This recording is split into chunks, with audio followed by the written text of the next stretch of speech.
그래요? 네. 처음 듣는 얘기. 자, 마이크 들어갔고요. 자, 여러분들 기다리셨던 두 분 모시고 방송해 보겠습니다. 이것이 진정한 애프터 서비스다. 뭐 당선됐다고 안 나오신 분들 꽤 있고요. 부르지도 않지만 당선된 사람은 그거 안 불러요. 근데 낙선하신 분들은 한 번씩 부르고 싶더라고요. 그 후에 이야기를 들어봐야지. 그렇겠죠? 자, 두 분 모시고 시작하겠습니다. 새날 만에 아주 특별한 인터뷰. 오늘은 아주 특별한 분들 두 분 모셨습니다. 자, 인미의 더불어민주당 경북도지사 후보셨던 전 후보님 나오셨습니다. 어서 오십시오. 네, 안녕하세요. 네. 어쩜 이렇게 환하게 웃으실까요? 진 사람 같지 않은 느낌? 표정 보면 이긴 사람 같다고. 네, 그러니까요. 네. 그리고 김기영 더불어민주당 전 서초구청장 후보 나오셨습니다. 반갑습니다. 김기영입니다. 떨어지신 분들이 나오셨는데 떨어진 느낌이 전혀 안 나는 이 희망은 뭘까요? 저만의 느낌일까요? 제가 그 개표하고 나서 그 다음날 저희 농장에 갔더니 동네 아줌매들이 저한테 물어보는 거예요. 세디요 15% 넘었나? 너 그 돈 받을 수 있나? 하길래 내가 진짜 그래도 우리 경북의 민주당인 그 정도는 아닌데 많은 분들이 저 때문에 걱정을 많이 하셨나 봐요. 그래서 다들 다행이다, 아이고 다행이다, 뭐 익하기도 하고 고맙다 익하기도 하고 그런 소리 들으니까 표정이 저절로 밝아지는 거죠. 저걸 보니까 이재명 후보가 얻은 정도 딱 얻으셨더라고요. 대충 그 정도. 네, 그보단 조금 못 미치지만 그래도 네. 대충. 네. 그러니까 이제 인미 후보는 경북에서 이재명 후보 정도 되는 거죠. 그럼 제가 대선 주자로. 자, 낙선이라는 게 뭐 저도 주위에 낙선하신 분들이 있는데 낙선이라는 게 어떻게 보면 선거라는 게 자기 살아온 인생을 거는 거잖아요. 그 살아온 만큼의 인생을 거는 건데 국민들의 평가를 받아서 낙선이라는 걸 했단 말이에요. 근데 이제 우리는 알고 있는 거죠. 이길 가능성이 없는 선거에 나갔던 사람들이기 때문에 더 지지를 했던 거고 만약에 거기에 민주당이 후보도 못 내는 상황이 생기면 더 낭패였던 거고 그 낙선 후에 뭐 이런 질문 진짜 싫어합니다만 어쩔 수 없어요. 낙선 후 소감과 근황 좀 한번 들어볼게요. 저는 서초구부터 먼저 들어보고 싶어요. 저는 이제 변호사니까요. 제 뭐 선거 기간 동안 좀 밀렸던 재판, 지방에 여기저기 다니면서 뭐 낙선했는데도 불구하고 이렇게 연락해 주시는 분들께 고맙다, 죄송하다, 이렇게 그냥 편하게 보내고 있습니다. 저랑 별로 차이가 안 나시는군요. 좀 편안하시면 어떡해요? 전 좀 편안하게 다를 줄 지내고 알고. 있습니다. 왜냐하면 그 낙선이라는 부분들은 일정 부분 서초에서 이렇게 하다 보니까 좀 달관이 되는 것 같아요. 그렇구나. 근데 이제 생각했던 것보다 이렇게 득표율이 조금 나왔다. 이유는 뭘까? 이제 그걸 좀 고민을 저는 하고 있었죠. 지금도 하고 있고요. 지지율이 이제 우리가 갑을 나눠보면 갑이 워낙에 이제 득표율이 안 나오고 을이 좀 많이 나오는 편이었는데 이번에 보니까 거의 비슷하게 나왔더라고요. 그래서 이재명 후보님 나왔을 때보다 비율적으로는 한 4, 5% 정도 더 나온 것 같고 갑에서는. 을에서는 오히려 덜 나왔더라고요. 그래서 제가 원래 이제 을 출신이거든요. 그래서 이게 무슨 현상일까. 그리고 투표를 많이 안 했더라고. 그러니까 우리 이재명 대통령 후보께서 얻은 게 한 8만 8천 정도를 얻었어요. 수초에서. 저 이번에 보니까 5만 5천 표가 나왔어요. 일단 투표율 차이가 꽤 났잖아요. 투표율 차이는 별로 안 나요. 서초는 정말 열심히 해야 돼요. 한 60%좀 돼요. 이게. 그러니까 서초 같은 경우에 제가 계속 그 2016년부터 보니까 해볼 수가 없는 게 이게 뭐 지방선거라 해가지고 뭐 한 50% 초반이 나올 거다. 이렇게 얘기를 하는데 서초는 뭐 60%, 그 다음에 뭐 이게 대선 막 한 70%. 항상 1등이에요. 이번에도 아마 서울에서 투표율로 아마 1등 했을걸요? 예, 그러니까 이걸 어떻게 해야 되나. 그다음에 우리 쪽에서 이렇게 표가 안 나왔는데 왜 이렇게 투표를 안 하셨나. 이런 걱정, 그다음에 각 동별로의 어떤 투표 성향을 보니까 점점 이게 쉽지 않은 구도가 돼가는구나, 그런 걱정을 좀 하고 있었죠. 저희도 투표율이 굉장히 낮아요. 그러니까 그렇죠. 전통적으로 그 민주당 지지가 나오는 대도시 권역, 구미, 포항, 경산 이런 데서 40%대예요. 구미가 42%인데 특히 젊은 사람들이 많이 사는 지역에서 한 30%대의 투표율을 보이니까 저희가 얻을 수 있는 곳이 없는 거예요. 그러니까 제가 활동했던 기반이 경북의 북부권인데 북부권에서는 제가 좀 많이 얻었어요. 상대적으로 영주 같은 예천에서는 29%, 예천군의 호명면은 제가 이겼어요. 이초루한테. 그리고 안동에서는 28.2%. 많이 나왔네. 그랬는데 이 남부권에서 제가 투표율도 굉장히 낮고 득표한 게 적으니까 제가 평균적으로 하면은 좀 많이 낮은 거죠. 그래서 이번 선거에서는 지지자들이 투표에 참여율이 너무너무 낮아서 맞아요. 실제로 표 얻기가 굉장히 어려웠다라는 생각이 좀 들어요. 저도 그런 공감합니다. 그래서 우리 지지자들이 투표를 너무 안 나오신 것 같다는 생각을 많이 했어요. 그래서 그 원인도 이제 나름으로 생각을 좀 하고 이제 그렇게 하고 있는데, 낙선이 중요한 게 아니고 이제 향후가 중요하잖아요. 그러면 내가 않더라도 저는 항상 그런 생각하거든요. 서초를 어떻게 갖고 나갈 거냐, 이게 제일 큰 거잖아요.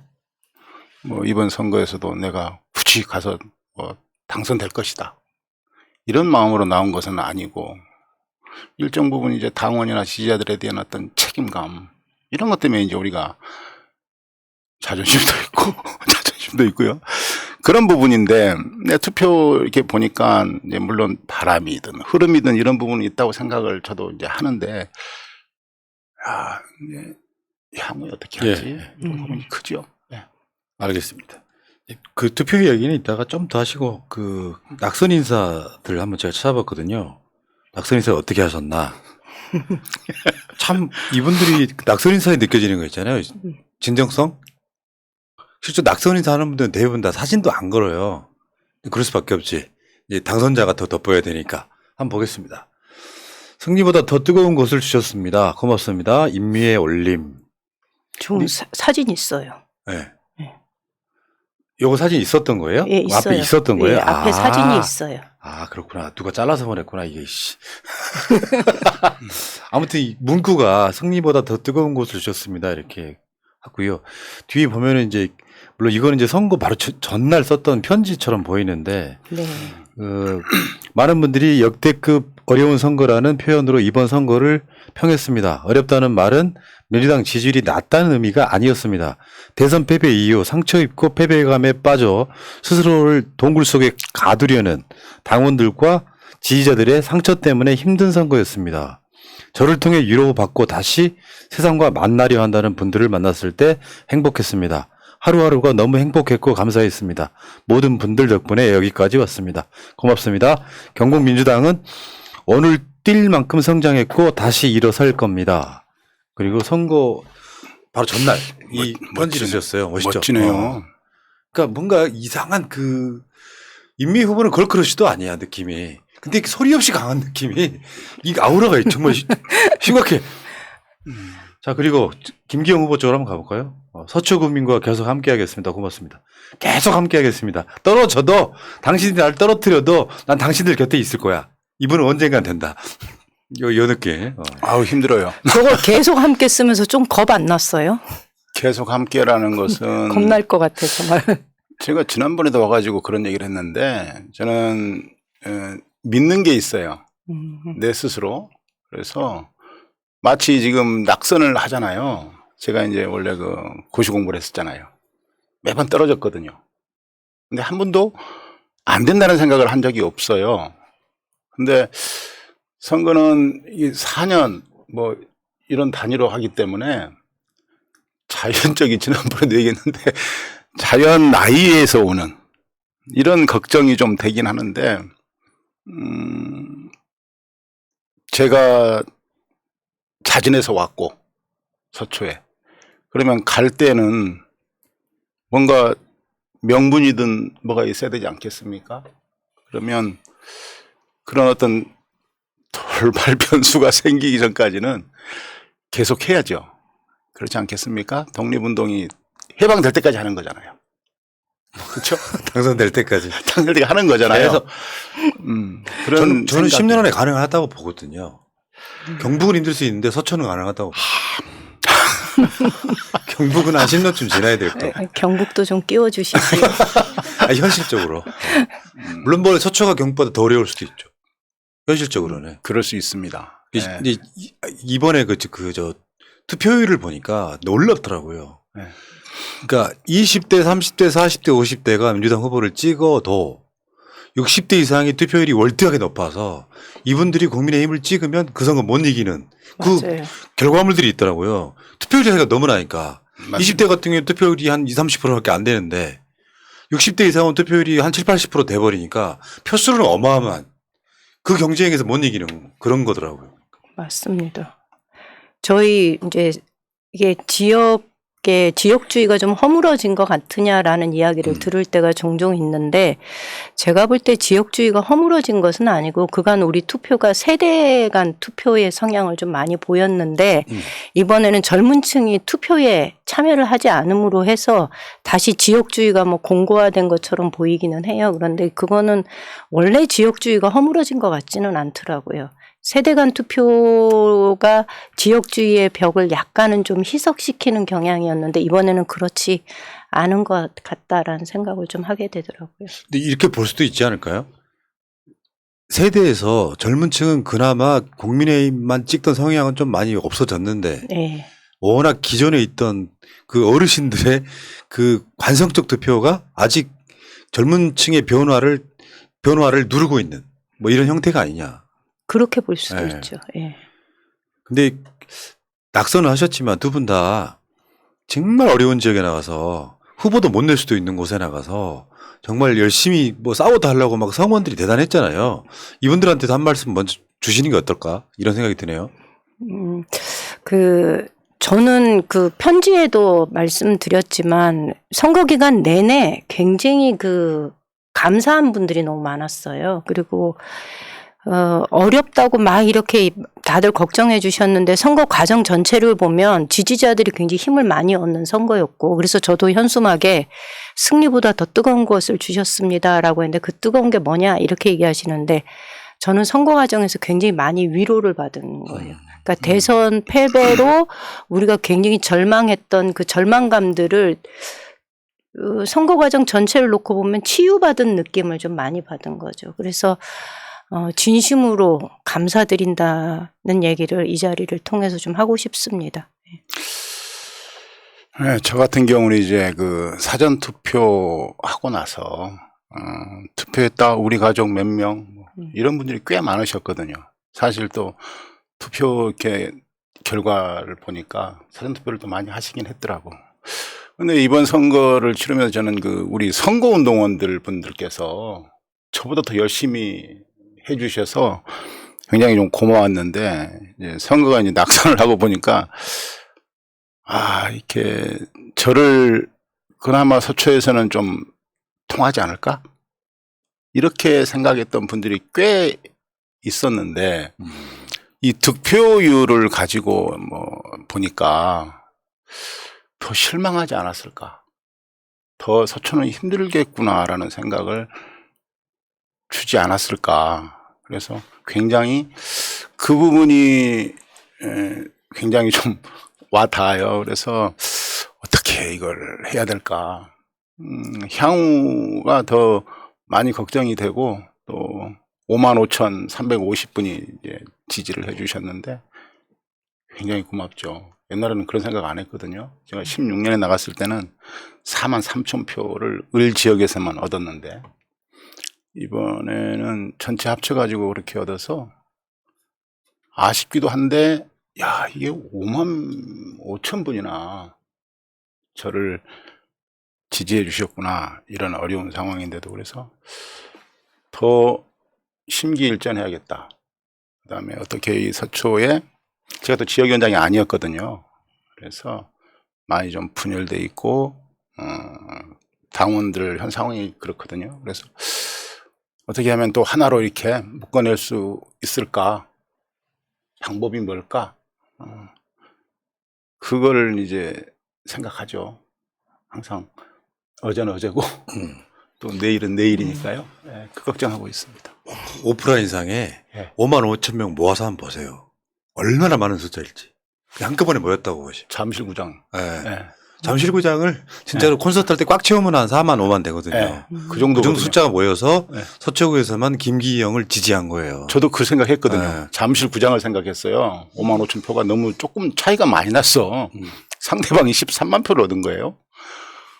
그러니까 야, 이렇게 차이가 나나 하면서도 이렇게 한편으로는 이제 저희 지지해준 분들을 생각을 해봐야 되는데 잠실 야구장이 생각이 났어요. 그래서 아, 이렇게 많은 분들이 지지하고 있구나. 잠실 주경기장입니다. 네. 잠실 야구장은 2만밖에 안 들어가요. 그러니까 그래서 그 잠실 구장을 생각을 했어요. 그래서 아, 그렇게 많은 분들이 민주당을 지지하고 또 저를 지지해주고 있구나. 그래서 힘을 내야겠다.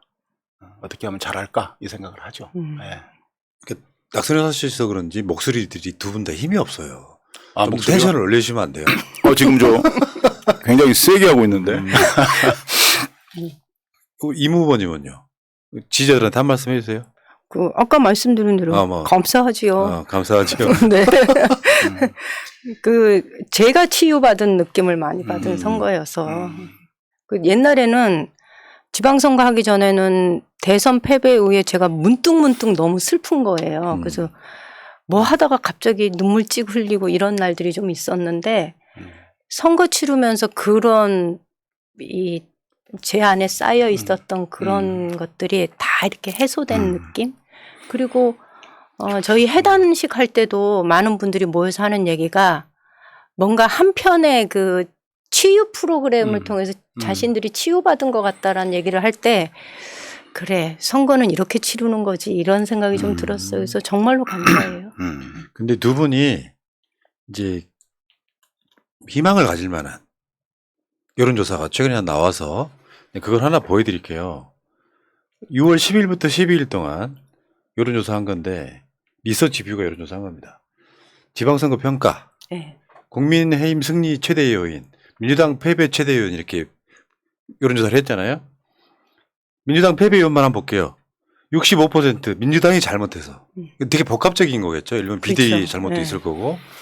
그다음에 민주당 후보 경쟁력이 낮아서 12.3%. 근데 지금 시기의 여론조사는 국민의힘 지지층이 응답을 더 많이 합니다. 뭐 다른 방송에 그거 한번 분석해 드린 적이 있는데 거의 한 15% 이상 더 응답을 많이 해요. 그러니까 민주당 후보 경쟁력이 낮아서는 저쪽 사람들이 이걸 찍었을 가능성이 되게 높아요. 그러니까 민주당이 잘못해서가 65%면 거의 3분의 2 이상은 민주당이 잘못해서 니들이 진 거다. 이렇게 분석을 하고 있는 거고요. 뭐 여기 보면은 정부 여당이 잘해서 같은 말도 안 되는 소리가 좀 들어있긴 합니다만 어쨌건 민주당이 잘못해서라고 하는 여론조사가 나오는 거 보면 후보들 자체의 경쟁력이 떨어졌던 건 아니다. 뭐 대체적으로 이렇게 보면 될 것 같아요. 위로를 해주시는군요. 아니 위로의 문제가 아니라 저는 경북도 좀 아는 편이라고. 예. 이철우 지사가 뭐 대단히 실력이 있어가지고 경북 바꾼 사람이 아니잖아요.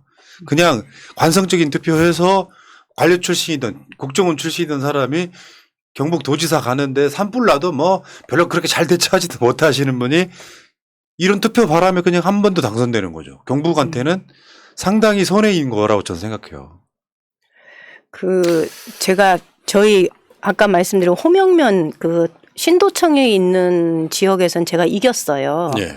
그래서 하루는 선거 다 끝난 다음에 그쪽 동네 와서 차를 마실 일이 있었는데 차 마시고 나오는데 아주머니들이 이렇게 그룹을 지어서 커피숍에 앉아 계시던데 저한테 벌떡 일어나서 부르는 거예요. 혹시 임미애 후보 아니냐고. 그래서 맞습니다 이랬더니 잠깐 와보라고. 그래서 갔더니 그분들이 연령층이 굉장히 다양했는데 이분들이 그러시는 거예요. 자기네 머리 털라고 처음으로 민주당을 찍어봤대요. 이번 선거에서. 그래서 저도 궁금하잖아요. 제가 호명면에서는 이겼는데 왜 이겼는지 주민들이 왜 찍었을까가 궁금해서 물어봤어요. 왜 찍으셨어요? 이랬더니 이철우의 지난 4년에 대한 정확한 평가가 필요한데 자기네가 평가했을 때 신도시에 대한 무관심과 정책이 없음 이것들을 평가하고 싶었다는 거예요. 저는 이게 민심이었던 것 같아요. 근데 우리가 지방선거가 지방선거로서 기능하기보다는 중앙정치의 그 축소판으로서 지방선거가 이루어지는 경우가 너무 많거든요. 그러다 보니까 중앙의 바람으로 그냥 선거가 훅 가버리는 경우가 있는데 그 지역 주민들은 도정에 대한 평가가 필요하고 그것을 선거를 통해서 투표를 한 거죠. 그래서 그런 곳에서는 제가 이겨서 굉장히 기분이 좋았어요. 그럼요. 굉장히 큰 의미가 있죠. 예를 들어서 투표율이 대선 때만큼 높았는데 민주당 지지층은 다 나오고 국민의힘 지지층은 지방선거만큼 나오면 우리가 이기는 선거예요. 결국에는 그런 것 같아요. 그러니까 그 나이 좀 드신 분들이 투표장에 너무 열심히 나오는 것과 비교되게 젊은 층이 안 나오면서 진 선거인데 젊은 층은 이제 투표 포기라는 걸로 심판하는 경우도 있는, 그러니까 딱히 찍고 싶지가 않다. 요걸로 심판하는 거잖아요. 요런 상황들이 계속 반복되는. 그러니까 제가 뭐 서초나 경북도 이길 수 있는 가능성 그렇게 봐요. 이제 국민들이 어떤 선거는 바람이라고 하니까 바람이 많이 불어서 야, 민주당한테 진짜 맡겨보자. 민주당 진짜 맡겨주면 우리 잘 살게 해주겠네. 요런 바람이 언젠가는 분다. 빨리 땡겨야 되는 거고 그때까지 그 지역을 지켜주는 분들이 계신다면 훨씬 더 자기 개인 득표라는 게 있잖아요. 지역에 가면은 임미애 보고 찍어, 뭐 김기영 보고 찍어. 요것들이 합쳐진다면 가능성이 있지 않겠느냐 저는 그렇게 보는 겁니다. 우리 그 말씀하시니까 그런 분이 계셨어요. 저하고 이제 친분이 좀 있는 교회에서 만난 이제 그분인데 똑같은 말씀을 하시더라고. 사진을 같이 찍재. 페이북에다가 글을 올렸어. 아, 내가 잘 아는 뭐 변호사가 이번에 나왔는데 뭐 잘 되길 바란다. 그분 얘기가 그렇게 얘기를 하시더라고. 이번에는 안 될 거야.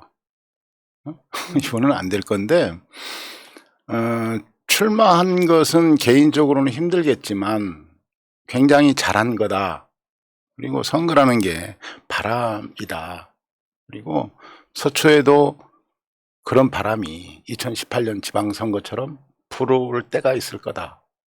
그거는 김기영 당신이 잘하고 못하고의 문제는 조금 아닌 것 같고 결국은 우리 민주당 전체적인 우리 그 나라의 정치 상황을 보는 것 같아요. 그래서 그런 바람이 불어오기를 꼭 기다려야 되는 건 아니지만 바람이 불어오지 않으면 제갈량도 어떻게 못하는 거잖아요. 그래서 그 말에서 저는 굉장히 좀 위로가 되기도 하면서 아 그렇겠구나. 이 바람이라는 게 결국은 때인데 이거를 어떻게 불게 할 거냐라는 것은 민주당 중앙에 매여 있다. 이런 생각을 좀 많이 하게 돼서 민주당이 좀 비워내야겠구나. 지금은 우리가 지금 약세이거든요. 흐름이. 그래서 얼른 터닝 포인트를 만들고 그럼으로써 국민들에게 믿음을 주는 이런 상황이 빨리 와야 바람이 우리 쪽으로 불 수 있겠구나. 그래서 결국은 뭐 중앙당 우리 민주당 저 변화가 필요하겠다 이런 생각을 많이 하죠. 네. 그 SNS에서 그 지방선거 전에 중앙당에 대한 문제의식을 가지고 있는 지지자들이 상당 기간 동안 이번에 투표하지 말자. 민주당, 중앙당 정신 차리게 해야 된다. 막 이런 얘기들을 SNS에서 굉장히 많이 하셨어요. 아직 대선 패배하고 난 뒤로 정신 못 차렸다. 뭐 이런 얘기들을 하시면서 투표하지 말자.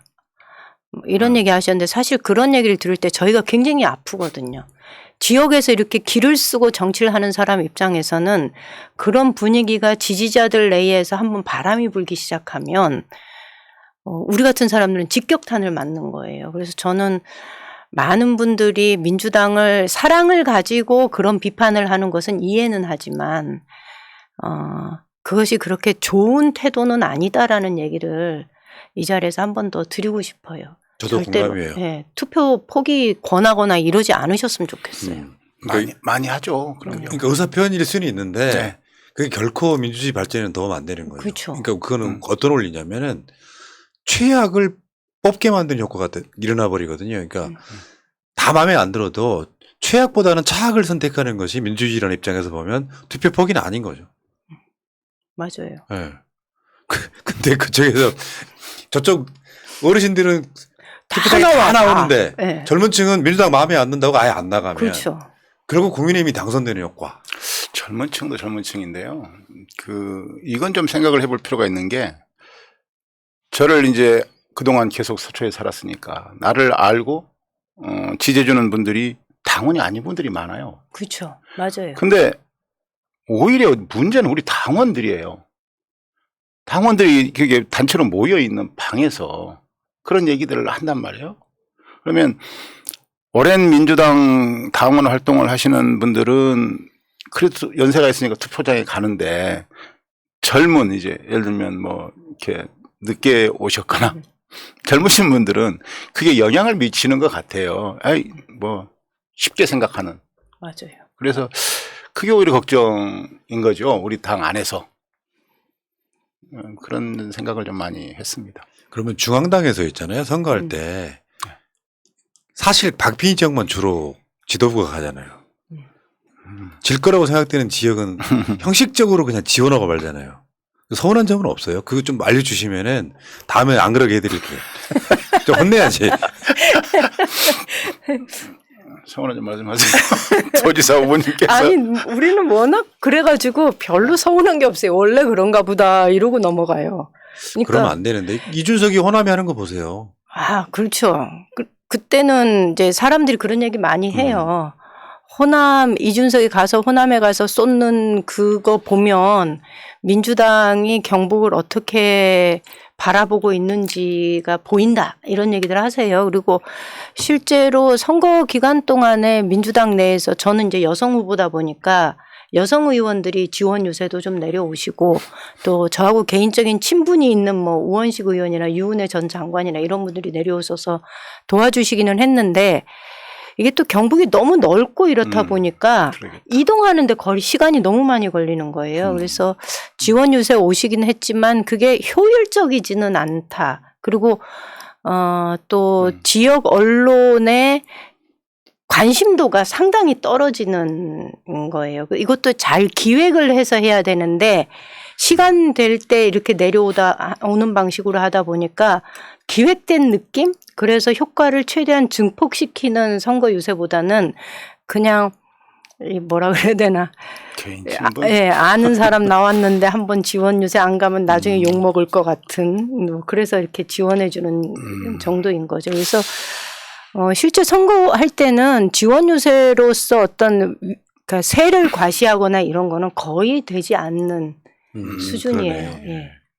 저는 그래도 우리 임 후보님은 누가 오시긴 했네요.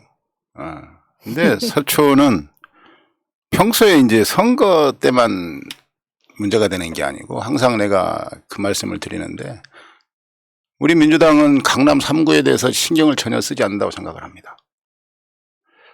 그리고 어떤 지원도 없고 분명히 앞으로도 계속 말씀드리고 전에도 말씀을 드렸지만 서울시장이든 대통령 선거든 강남 3구에서 지는 만큼 반드시 우리 당은 지게 되어 있어요. 앞으로도 아마 그럴 겁니다. 이번에도 우리 서울시장 후보이신 우리 송영길 후보께서 공약이든지 이런 부분에서 서초 이쪽에 굉장히 많이 공을 들인 건 사실이에요. 그리고 서초에도 오시고 또 이재명 총괄선대위원장님 같이 이제 저하고 3명이서 이렇게 강남역에서 한 번 조우한 적이 있습니다. 그리고 이제 어떤 분도 온 적이 없죠. 서울에 있어도. 서울인데. 네. 그러니까 우리는 내려오려고 그러면 한 4시간 걸리니까 그러니까 기대를 안 하는데. 제가 서울인데. 네, 제가 경쟁력이 없는 후보라는 것을 뭐 당에서도 아시고 제가 원래 좀 이렇게 좀 낱낱한 사람이 아니거든요. 저렇게 자학을 하실까 또. 네. 그리고 다른 곳도 경쟁이 치열하고 또 오히려 서초보다는 다른 곳에 가면 다른 곳은 승리할 수 있다라는. 근데 간 곳마다 다 졌잖아요. 전 거의 다 졌다고 봐요. 그러니까 유력 인사들께서 전남도 가시고 내 보니까 광주도 가시고 뭐 어디도 가시고 했더라고. 된 분이 많지 않아요. 보니까. 왜 갔나 싶기도 하고. 자기 사람들을 위해서 간 것 같은 느낌. 정치적인 위치 입지 때문에 갔다고 보여지지 민주당 우리 어떤 후보가 어떤 지역에서 이겨야겠다 이런 느낌은 들지 않아요. 왜 서초에는 안 오는 거야? 이걸 비교해 봤을 때. 그래서 계획적이지가 않죠. 그냥 개인 플레이 하는 거야. 어떤 분은 누가 불러줘서 갔다 이렇게 말씀하잖아요. 그러면 중앙당에서는 유세단을 옛날에 무슨 꾸리듯이 권역을 나누든지 이런 어떤 전반적인 어떤 계획 하에서 움직이는 게 좀 필요하다. 근데 각자 개인 플레이 하고 있구나라는 느낌. 근데 이게 보고를 해야 되나 봐요. 제가 느낀 건데 지원 유세를 오면 꼭 인증샷을 찍어서 이게 보고가 되나 봐요. 이번 지방선거에 어떻게 지원 활동을 했는지를 아마 당에서 이게 점검하나 이런 생각이 좀 들었었어요. 뭐 공천에 반영할 수도 있죠 나중에. 뭐 굳이 꼭 그렇게 해야 되나요?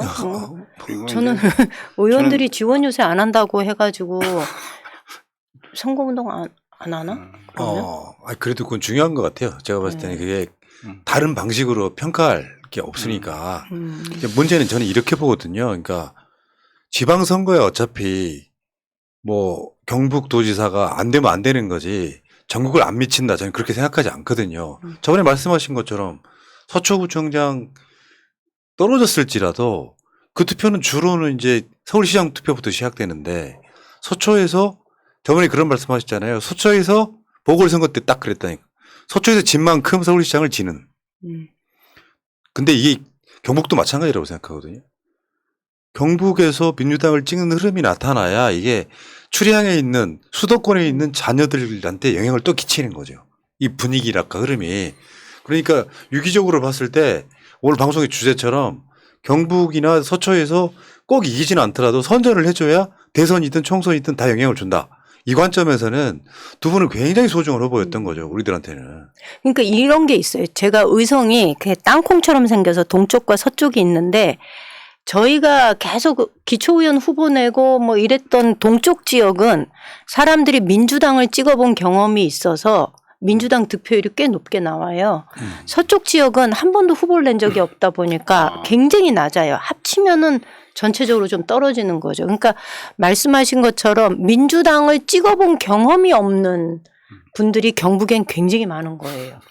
그 민주당 사람을 옆에서 봐본 적이 없는 사람들이 대다수예요. 그냥 도깨비들이구나 도깨비들. 아니 우리는 대부분의 지역이 그래요. 그러다 보니 매번 선거 때마다 가능하면 후보를 꾸준히 내려고 하는 이유가 그 후보를 통해서 민주당을 만나고 그리고 그 후보를 찍어봄으로 해서 민주당에 대한 심리적 거리감을 좀 이렇게 없애는 효과가 있거든요. 그러니까 우리가 지금 그래도 20%대, 30%대 이제 총선 때 30%대까지 나올 수 있었던 건 지난 20여 년간은 지속적으로 후보를 내면서 지역 주민들하고 경북 민주당을 알려왔기 때문에 이게 가능했던 거거든요. 그래서 저는 말씀하신 것처럼 중앙에서의 바람이 좀 지방에도 불고 지방에서는 준비된 후보가 지속적으로 지역의 문턱을 낮추려고 애를 쓰고 하는 행위는 굉장히 더디기는 하지만 의미 있는 행동이다 이런 생각은 하죠. 그게 아마 네. 나중에 한 10년 정도 지났을 때 또 이런 이야기가 회자가 될 텐데 왜 그 지역구도 때문에 호남에서 뭐 어쩌고저쩌고 하지만 사실은 호남의 그 국민의힘 지지층이 숫자가 늘어난 건 아니고요. 그쪽에 투표를 많이 안 하다 보니까 국민의힘이 한 건 20% 가까이 먹는. 근데 실제로 옛날로 생각하면 상상도 할 수 없는 일이었잖아요. 경북도 마찬가지 아닙니까? 예전에 같은 경우는 10% 미만이었던 게 지금 20% 정도까지. 예. 총선 뭐 바람이 불면 한 30%까지 올라가는 정도가 됐잖아요. 예. 그만큼 발전 아닙니까? 어떤 면에서 보면. 발전이죠. 우리 그 생각해요. 야, 25%면 말이야. 25%면 이게 마을회관에 할머니들이 앉아 있는데 그중 4명 중에 하나 나 찍은 그러네. 거야. 막 이렇게 생각하면 굉장히 많은 거예요. 많은 아까 거예요. 그 야구장 얘기하셨죠. 우리는 경로당에 저 4분 앉아 있을 때 이 중에 하나는 나 찍었어 생각하면 되게 많은 거예요. 속으로 흐뭇하고. 그럼요. 서운한 게 없네요. 결국은 서운한 게 없고요. 왜 갑자기 꼬리를 또 내려요? 아니 서운한 게 원래 없어요. 서운한 게 없고 이번 지방선거뿐만 아니고 지속적으로 제가 말씀을 드리는데 중앙당에서 서초는 안 된다. 제가 지난번에 공관위에서도 그 얘기 했거든요. 서초에서 오랫동안 정치하면서 느끼는 게 뭐냐 이렇게 묻더라고요. 중앙당하고 공관위 여러분께서 서초는 안 된다는 그 생각을 버려달라고 했거든요. 그러니까 지속적으로 우리 아까 국민의힘 대표 씨가 가서 광주 가서 하는 것처럼 평소에 해라. 그러면 그렇게 하면 서초에서 정치하는 저 같은 사람도 힘을 내서 더 열심히 다니고 그럼으로써 열심히 하는구나. 이런 모습을 보이는 것들이 쌓여서 바뀌는 것이라고 저는 보거든요. 그러니까 좀 평소에 관심을 좀 가지고 하다못해 그 지역위원장들 제대로 좀 채우고 있잖아요. 강남이 뭐 지역위원장도 못 채우고 뭐 이런 걸로 대선을 지난번에 치렀단 말이에요. 이길 수가 없죠. 네, 누차 말씀드리지만 대선에서도 강남 3구에서 진 만큼 이재명 후보님이 졌단 말이에요. 저는 그걸 항상 우려한다는 거죠. 또 그렇게 될 가능성이 있다. 전국에서 아무리 많이 표를 얻어도 이번에 딱 강남 3구에서 진 표만큼 진단 말이에요. 그러면 그렇게 2번에 걸쳐가지고 결론이 나왔으면 거기에 대한 대책을 세우는 게 저는 중앙당의 힘 있는 아니면 뭐 책임자들의 책임이라고 보거든요. 근데 그 말을 계속 안 들으면 대선에 뭐 뜻이 없다는 것인지 정권 교체에 뜻이 없다. 전 그렇게 봐요. 이게 정치라는 게 자기 지역에서 자기가 뭐 의원 되는 거에만 관심이 있구나. 이런 생각들을 지울 수가 없는 거잖아요. 그러면 그래 그러면 나도 이 기회에 서초를 떠나서 어디 될 만한 곳에 가서 빌붙어 볼까? 그러면 정말 서초에서는 누구 말씀처럼 누가 키우냐. 그런 노력들을 중앙에서 해줘야 되는 것이고 지방에서 그렇게 해주면 지역에서는 그래 최선을 다해서 한번 또 해보자.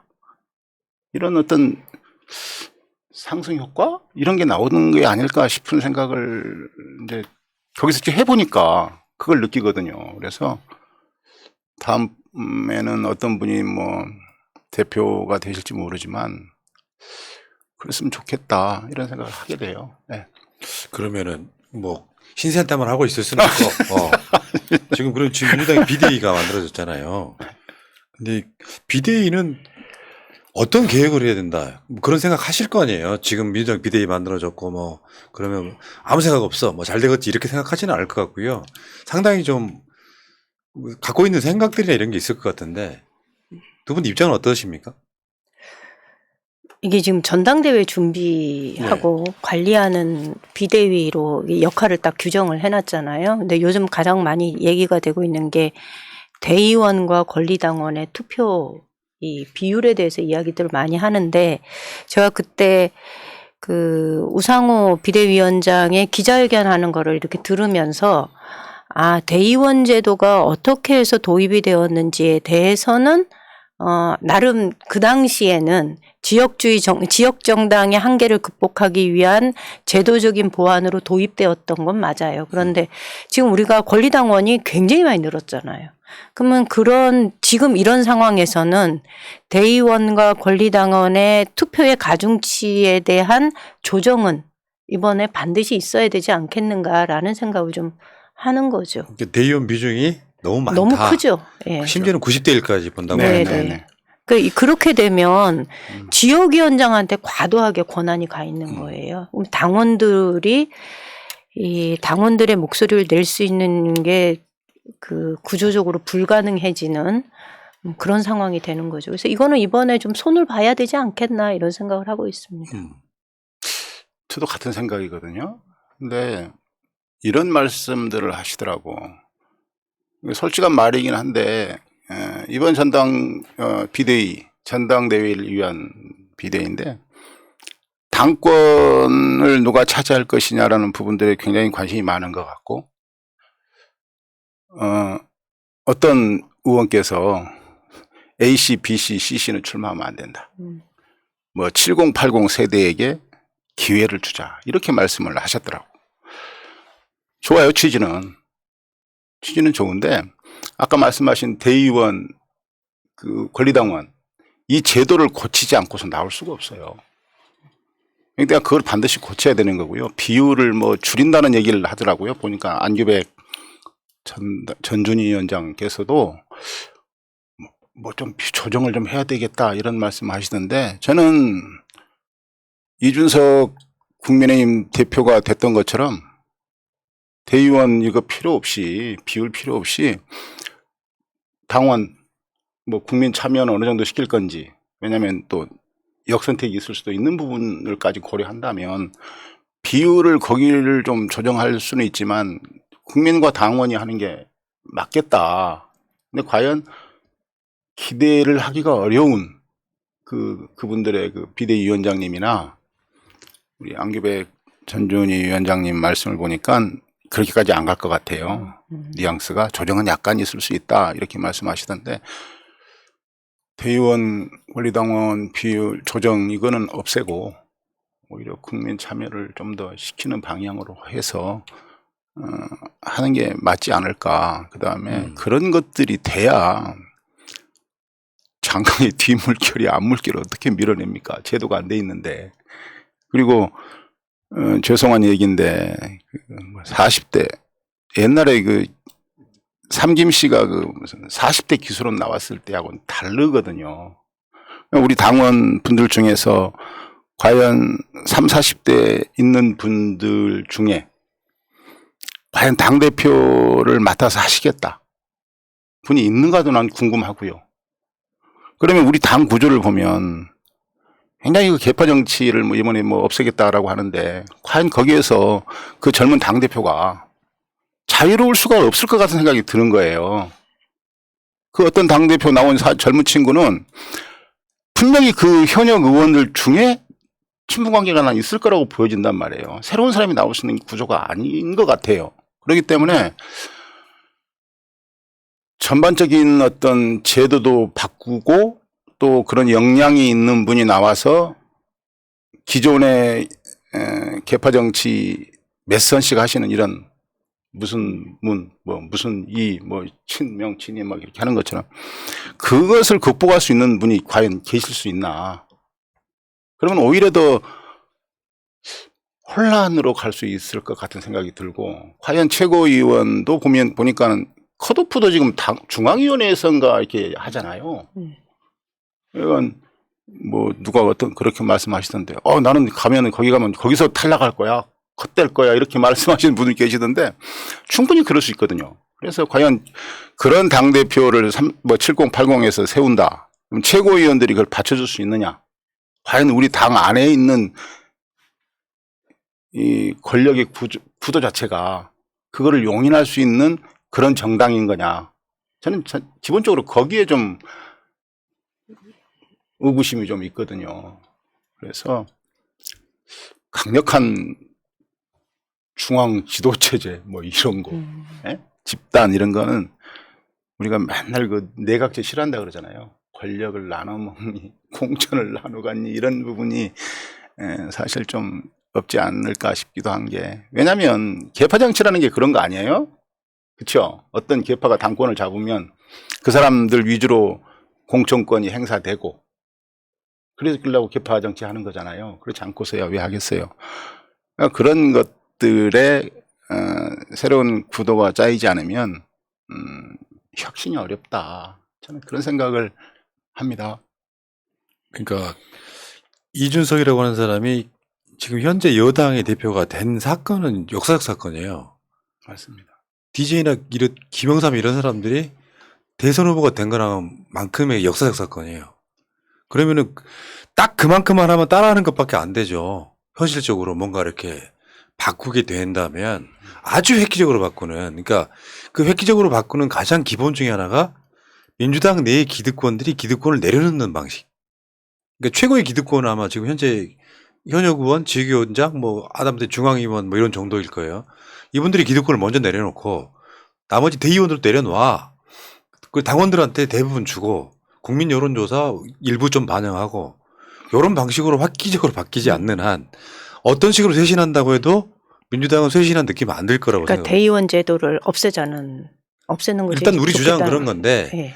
뭐 받아들이는 거야 비대위나 뭐 다음 차기 당대표가 할 문제지만 저는 대의원 같은 경우는 그러니까 민주당 자체 민주당이라고 하는 것이 뭐냐? 민주당이 여의도에 있는 당사냐?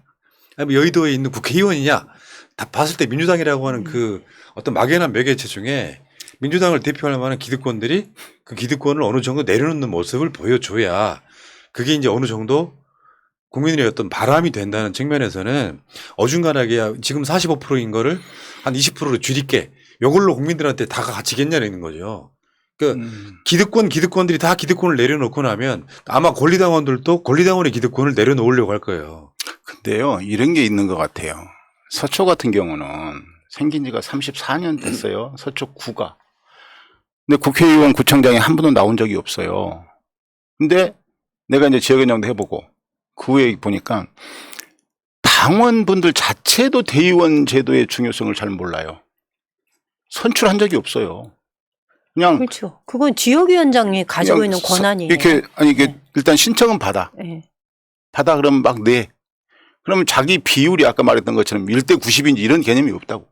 내가 대의원이 어떤 역할을 하는지 잘 몰라. 투표하자 그러면 가는데 결과적으로 보니까 권리당원하고 비율이 그렇게 되는 거야 이게. 그러니까 왜 다른 데는 중요하냐면 우리가 현역 의원분들이 계시는 곳은 이건 완전히 다르지. 이게 어떤 역할을 한다는 것을 그분들은 피부적으로 느끼는 것 같아. 그러니까 이 원회가 있는 곳은 그런 적이 한 번도 없잖아요. 된 적이 없기 때문에 자기가 하는 이 표의 가치가 대의원 제도의 가치가 뭔지를 잘 모르는 경우가 많은 것 같고 투표해야지. 나 권리당원이야 대의원이야 뭐 이런 개념이 많지 않은 것 같아. 근데 그 말씀하신 대로 대의원 제도 자체를 없애서 모든 당원들이 한 표를 행사하는 것으로 이렇게 아니, 저는 대의원을 없애라는 게 아니에요. 만약에 그렇게 하려고 하면 지금 우리 경북도 과거와 다르게 당원의 숫자가 많이 늘었어요. 옛날에는 호남하고 영남하고 비교했을 때 당원의 숫자가 게임이 안 될 정도였는데 지금은 또 그렇게 일방적으로 숫자가 적지는 않은 것 같아요. 그래서 지금 국민의힘이 그렇게 하는 거잖아요. 대의원 제도를 따로 두는 것이 아니고 그냥 일반 당원들하고 여론조사하고 이렇게 반영해갖고 그냥 당대표를 뽑는 방식인데 저는 그런 것을 한번 검토해보는 당원의 구조를 보고서 한번 검토해보는 네. 것도 필요하다라는 생각을 해요. 그 대의원을 네. 없애자는 말이 아니라 대의원 제도는 해야 되는데 대의원들 역할도 중요할 거 아닙니까? 근데 이거를 표의 가치가 너무 차이가 나니까. 맞아요. 그건 너무 차이 아니 나죠. 대의원이 네. 45%인데 지금 100만 가까이 되는 권리당원이 40%밖에 안 되면 계속 보수화되고 컷오프되고 이 과정들 물론 중앙위원회 대의원 뭐 이렇게 포함되지만 그러니까 대의원들은 본인들의 역할을 하되 표의 등가성은 권리당원으로서 역할만 그 정도 가치만 집어넣으면 된다. 저는 그렇게 보는 거거든요. 저도 그거 동의해요. 그리고 지금 네. 시대가 온라인 시대이기 때문에 민주당에서 온라인으로 당원이 가입하는 시대잖아요. 예. 그런데 컷오프는 왜 중앙위원회에서 몇백 명이 해버립니까? 그러면 카톡으로 다 선거할 수 있게 돼 있잖아요. 그러면 당원들한테 맡기면 되죠. 당대표에 9명 나왔어. 그러면 누구누구 당대표가 됐으면 좋겠다라고 본래 뭐 72표 이렇게 하잖아요. 예. 그렇게 찍게 만들어서 당원들 선택 못 받은 사람은 컷오프 시켜야 말이 없는 거죠. 이제 그런 방식으로 당원들이 당을 끌어가게끔 진짜 만들어 주는 것은 그 자체로도 저는 개혁이라고 생각을 하는 거거든요. 저는 이제 얘기 나온 대의원 제도의 그 표에 대해서 좀 이렇게 조정을 하는 것도 필요하고 또 하나 또 그 비대위에서 꼭 해야 되는 게 하나가 있다고 보는데 지금 저희 모든 언론이나 당원들이나 국민들이 관심을 가지고 있는 게 민주당의 당권과 관련된 데 관심을 집중시키고 있어요. 저는 굳이 모든 언론이나 국민들이 민주당 차기 당권이 어떻게 가느냐에 관심을 갖게 언론의 초점을 거기다 맞추게 두는 거는 굉장히 어리석은 행동이다라고 봅니다. 지금 1년 반 뒤면은 저희가 또 총선을 치러야 되는 상황인데 선거제도 개혁해야 되거든요. 그러니까 우리가 지금 야당의 입장에서 절대 다수 의석을 가지고 있고 제도적으로 개혁해야 되는 것들이 굉장히 많은데 이것에 관한 타임 스케줄이 전혀 없는 거예요. 저는 이것을 비대위에서 좀 제시하고 전준희도 전준희 구성하면 가게 두고 그다음에 민주당이 남아있는 개혁 과제들을 처리해야 하는 그런 타임 스케줄도 좀 마련을 해서 국민들하고 소통하는 이런 일들을 좀 해줘야 되지 않을까라는 생각이 드는 거예요. 맞습니다. 안 그러면 민주당은 지금 싸움만 하는 정당이에요. 그러네 진짜. 네. 지금 선거제도 개혁해야 돼요. 경상북도에도 연동형 비례대표제 같은 게 있었다면 국회의원 한 2-3명 정도는 있는 정당이 돼야죠. 그렇죠. 그런 거 해야 된다 이런 거죠. 예. 그러니까 저희가 이번에 제가 선거를 치르면서 무슨 생각을 했냐면 우리는 국회의원이 한 명도 없으니까 국회의원실에서 뭔가를 정무적인 감각을 익히고 정책을 만들고 홍보를 하고 하는 그런 일을 경험해 본 사람이 단 한 명도 없는 거예요. 그러네. 심지어 보도자료를 쓸 수 있는 인력도 없는 거예요. 이게 지금 경북 민주당의 현황이에요. 이런 인력들을 스스로 경험하고 키워낼 수 있는 시스템을 우리가 만들어내야 되는데 그게 도당이 해야 할 일인데 지금 이 방식대로 되면 굉장히 요원한 일이라는 거죠. 그래서 저는 이게 뭐 선거 코앞에 두고 선거제도 얘기가 또 나오면 진정성도 없고 그러니 지금 민주당이 이러이러한 문제 정치개혁 과제 연결해서 선거제도 개혁 이러이러한 방향으로 해나가겠습니다. 국민과 공감해내는 이런 시간들을 우리가 지금 가져야 된다 이렇게 맞아요. 생각해요. 임 후보님 말씀하신 것 중에 원에는 어디나 마찬가지예요. 원에는 안 된다고 생각을 하잖아요. 사람들은 되는 곳에 붙게 돼 있더라고. 그러니까 너무 서글퍼요. 그러니까 아까 말씀하신 것처럼 어떤 뭐 보좌관 출신이든지 이런 사람들이 오질 않는 거죠. 서울인 서초 같은 경우도. 그러면 개인이 모든 비용을 들여서 고용을 해야 된다거나. 서울도 안 와요? 우리야 경북이어서 쉽지 않아요. 왜냐하면 서초 같은 경우에 예를 들면 뭐 9명의 국회의원 뭐 보좌관들이 있다. 만약에 뭐 구청장이 되면 어디 갈 수가 있다라는 이런 것들이 보여야 되는 부분이 있나 봐요. 그러겠죠. 그러니까 서초는 안 되는 곳이잖아요. 그러니까 그런 자원들이 손들고 오질 않죠. 그러면 하다못해 어디 친구 개인적인 친분을 통해서 이거 보도자료 어떻게 쓰는 거야. 그러니까요. 네, 그런 부분들이 그러면 예를 들면 이럴 수는 있잖아. 그러니까 중앙당에서 그런 인력들을 지역에 파견해 줄 수도 있는 거잖아. 비용으로.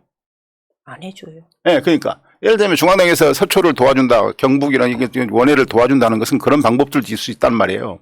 그러니까 지속적으로 관심을 가지고 무슨 뭐 최고위원 잘난 말은 안 하겠어. 권력이 얼마만큼 있는지 모르겠지만 최소한 그 인적 자원들 그다음에 우리 그 당비 50%로 지금 지역위원회를 운영하잖아요. 그것도 보면은 거의 시당에서 이렇게 비용을 결제하는 형식이란 말이에요.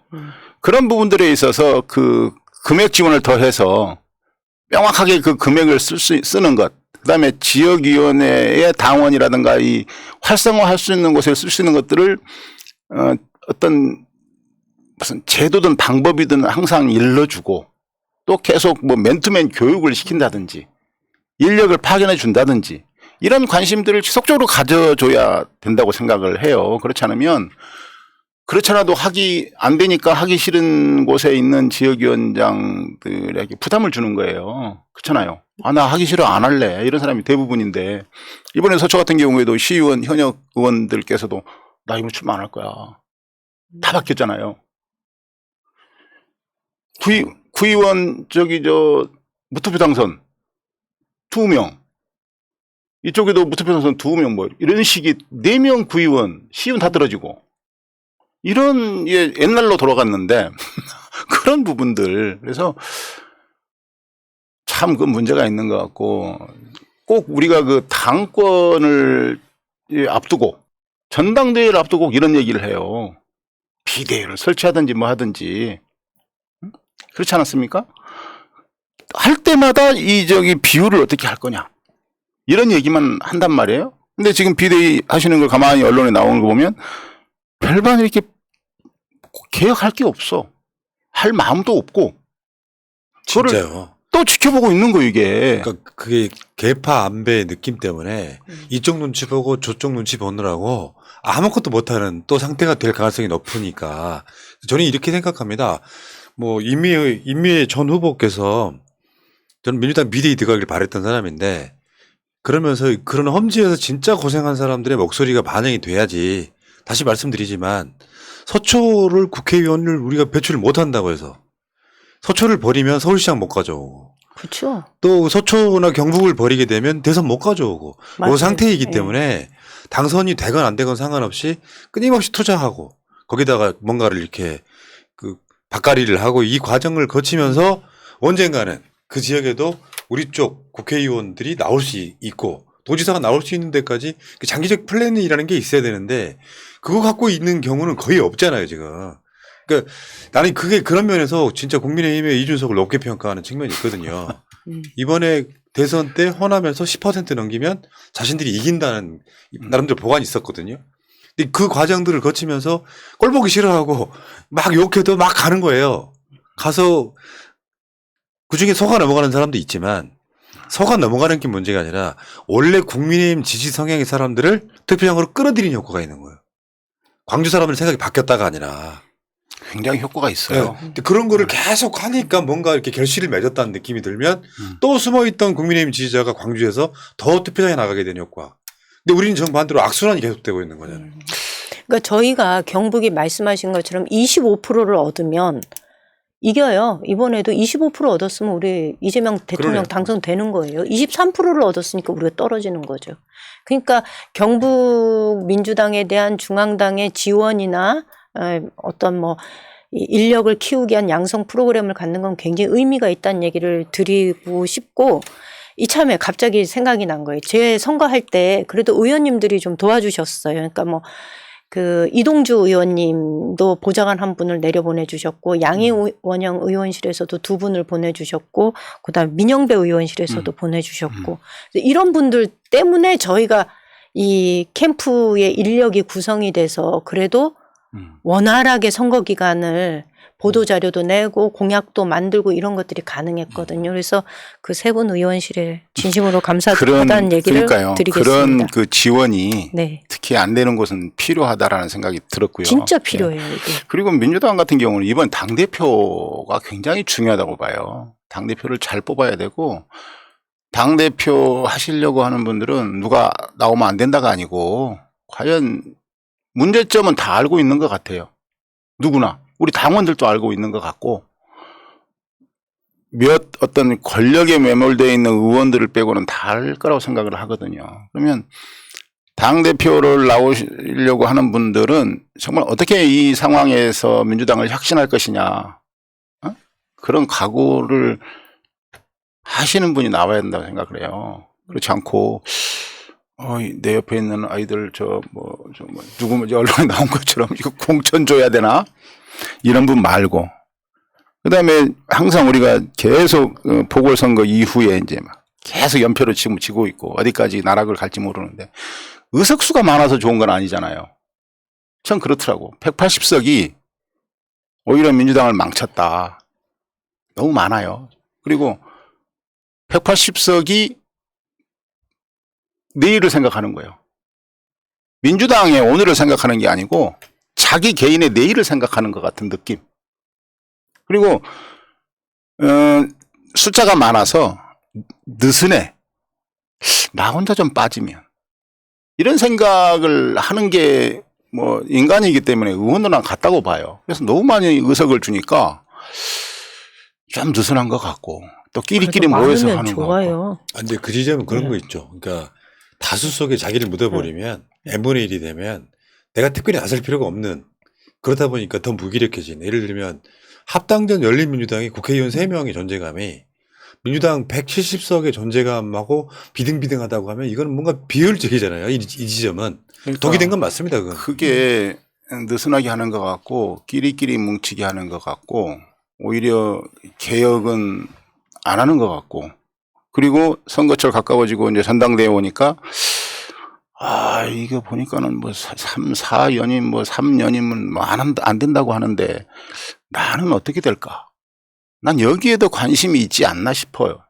자꾸 그 말씀하고 이제 언론에서 우리들을 그렇게 민주당을 자꾸 그런 식으로 매도하는 그 언론 지형은 그거는 뭐 옛날부터 그래왔으니까 있다고 하더라도 서로 간에 편성하는 것인지는 모르겠어요. 언론하고. 근데 자꾸 그런 식의 것들을 서로 주고받으면서 민주당 의원들하고 민주당 당원들하고 사이의 괴리를 지속적으로 만들어냄으로써 이번 지방선거에서도 투표에 불참하게 하는 이런 것들에 대해서 나만 문제의식을 갖나? 알겠습니다. 자, 그런 생각을 해요. 불만 여기까지. 시간 관계상 예.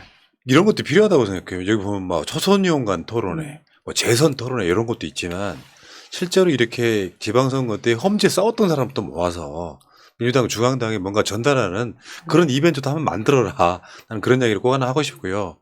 그럼 두 분, 이 소중한 우리 아픈 손가락. 이 두 분은 앞으로 활동 계획 좀 한번 들어보실까요? 저는 일찌감치 도당위원장 출마한다고 선언을 했어요.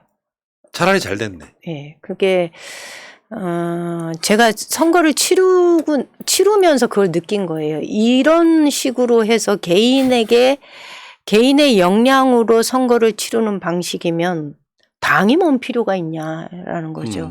그래서 우리가 어차피 지금 전당대회에서 구성되는 뭐 지역위원회나 당 지도부는 총선을 준비하기 위해서 이제 우리는 내부를 다지는 역할을 해야 되는데 그런 역할을 2년 동안 좀 착실하게 하자. 그리고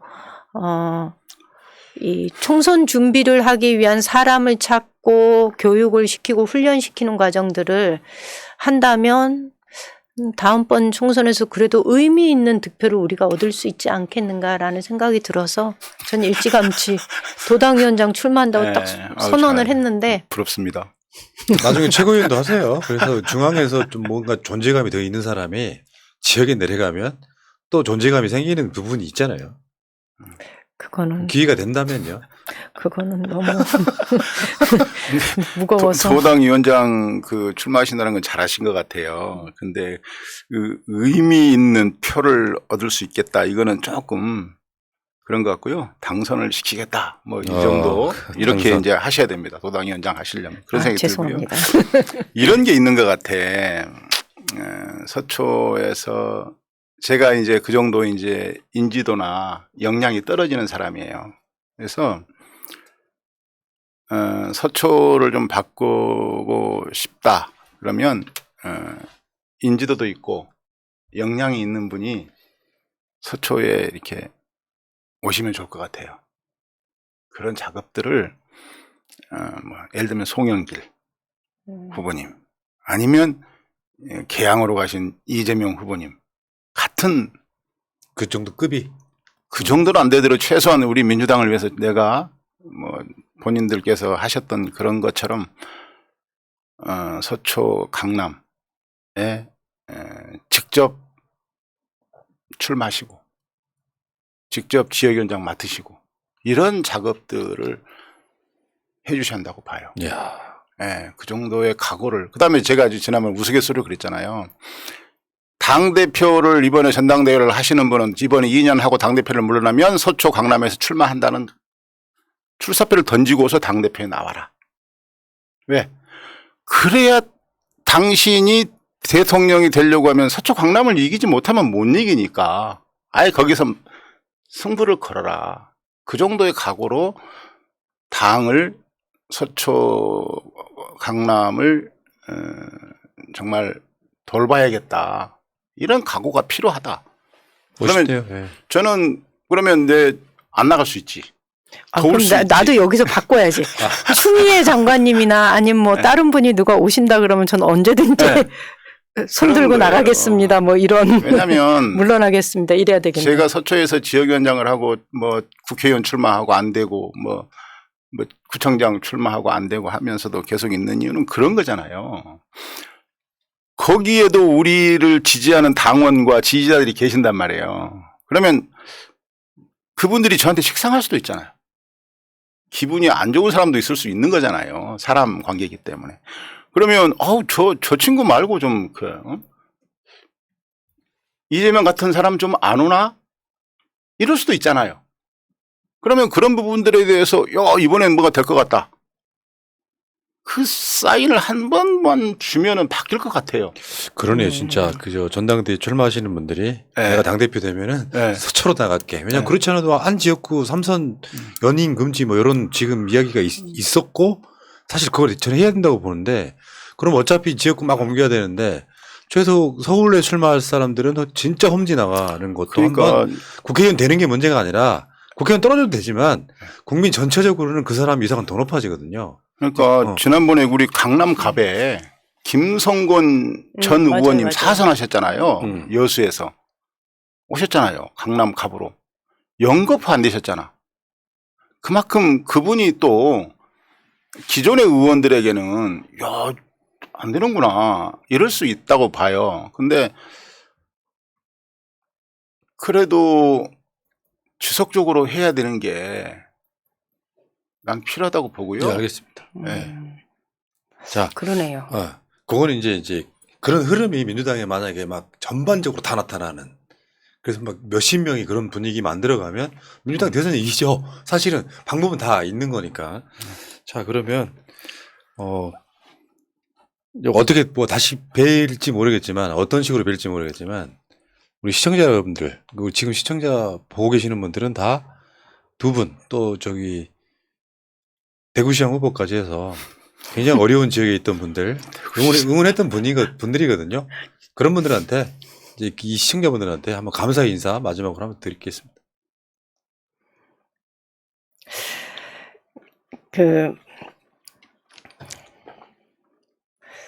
지속적인 경북에 대한 관심과 애정을 보내주시면 저희 그래도 지치지 않고 지역에 밭을 가는 사람들이 있습니다. 그래서 저희가 어떻게 성장하는지를 좀 관심 가지고 지켜봐 주시기를 바랍니다. 잘 준비해서 조금 더 나은 경북의 민주당 모습을 보여드리겠습니다. 그동안 감사했습니다. 멋있습니다.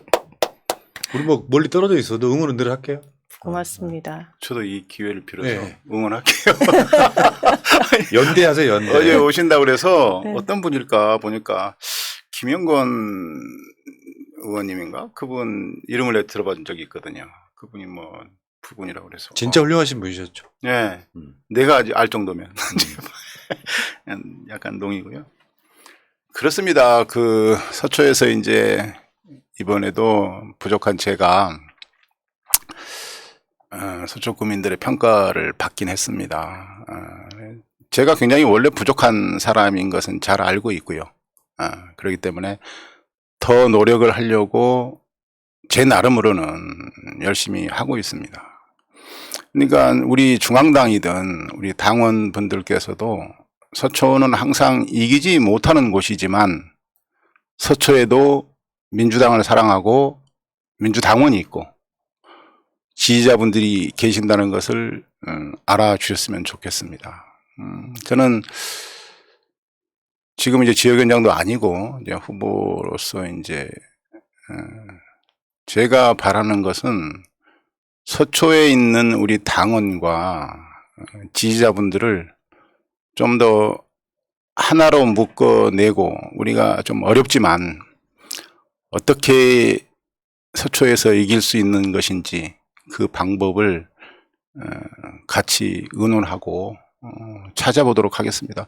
관심 많이 가져주시고 서초에도 변화가 있을 수 있다는 것을 꼭 믿어주십시오. 열심히 하겠습니다. 감사합니다. 근데 나보다 더 슬퍼 보이지 않아요? 그래요? 나보다 더 험지 같고 나보다 훨씬 더 비장하죠. 슬퍼 보여. 네. 네. 두 분이 그 나간 그 지역은 정말 가능성이 거의 없는 지역이고 거기서 이긴다면 천지가 개벽할 일이잖아요. 이런 상태였기 때문에. 근데 선거라는 게 또 그런 거 아니에요. 혹시나 하고 또 열심히 해서 야 내가 떨어지더라도 상대방하고 박빙이면 또 의미 있다 이렇게 막 뛰시는 분들도 있을 거고. 여러분들 그 임미애 후보 유튜브 채널 좀 구독 좀 해주세요. 왜냐면은 이렇게 소통하는 거죠. 낙선 이후에 또 뭐 동영상 같은 거 이렇게 특별히 올리지는 않은 것 같은데 이렇게 해서 구독 하나 해놓으면은 여기 또 동영상 오랜만에 또 근황 하나 올라오면 또 가서 좋아요 누르고 뭐 이런 관계를 한번 만들어 가야 되는 거죠. 감사합니다. 네. 그리고 제가 해단식 하면서 사람들 만날 때 그랬어요. 나 다음에 또 나온다. 그러니까 준비해놔라. 막 이랬어요. 네. 그 김기영 후보는 유튜브 채널 없으세요? 찾아봐도 예. 못 찾겠더라고. 없습니다. 시크해 그냥. 예. 뭐 내 다른 몸으로 뜁니다. 민주당의 당대표급 여긴 정치인 나보다 진짜 확실히 더 슬퍼. 몸으로 뛰고요. 이슈 채널을 만드는데 그거는 이제 정치보다도 이제 변호사니까 법률 상담을 좀 해볼까 이런 고민은 좀 하고 있고요. 과연 귀찮아하는 게 많거든요. 그래서 어떻게 하면 잘할 수 있을까를 찾죠. 지금도 계속 찾고 있고요. 여러 가지 것들을 찾아가지고 되는 것 같지는 않고 그래서 뭐가 제일 좋은 방법인지 이렇게 고민하고 있습니다. 알겠습니다. 목소리부터 너무 잦아 드셔갖고요. 아, 선거 때 그렇습니까? 나오셨을 때랑 완전 달라 지금. 아 느낌이. 그렇습니까? 지금은 차분해져가지고 텐션이 좀- 너무 떨어졌어. 아 그렇습니까? 일부러 깐 건데 자 알겠습니다. 일부러 깐 겁니다. 진짜 마음속에 고생을 하셨고요. 저는 이제 정치인들한테 항상 똑같은 이야기를 합니다. 국민들한테 마음의 빚을 남기는 정치인이 되면 언젠가 그게 돌려받는다. 마음의 빚. 그러니까 본인만 잘 나가고 연임하고 당선되고 하는 것만 생각하는 사람들한테는 빚이 하나도 없죠. 근데 특정 정치인들은 실제로 지지자들한테 마음의 빚을 남기는 사람들이 있어요. 그 사람들을 언젠가 돌려받는다. 그것도 한 5부이자로 돌려받는다. 전 그렇게 생각합니다. 저도 수초 국민들에게 상당히 빚을 많이 안겨준 것 같아요 이번에. 네. 아 정말 저놈은 민주당만 아니면 찍는데 이런 분들이 많거든요. 그래서 하다 보면 나중에 잘해주세요. 알겠습니다. 자, 두 분 모시고 오늘 네. 의미 있는 이야기 많이 나눠봤고요. 그리고 간간히 뭐 또 필요하시다고 하면 여러분들도 또 한 번 더 모시고 그냥 될 때까지 밀어드리는 거죠 뭐. 그게 뭐든 간에. 자, 또 조만간 뵙겠습니다. 고맙습니다. 예, 고맙습니다. 고맙습니다. 민주주의 평화 통일 다 죽어간다 이대로는 놔둘 수 없다 자, 다시 한번 해보는 거야. 자, 다시 한번 싸우는 거야. 자, 손 맞잡고 어깨를 걸고 우리 함께 이기는 거야. 자, 다시 한번 해보는 거야. 자, 다시 한번 싸우는 거야. 자, 손 맞잡고 어깨를 걸고 우리 함께 이기는 거야. 자, 다시 한번 해보는 거야. 자, 다시 한번 싸우는 거야.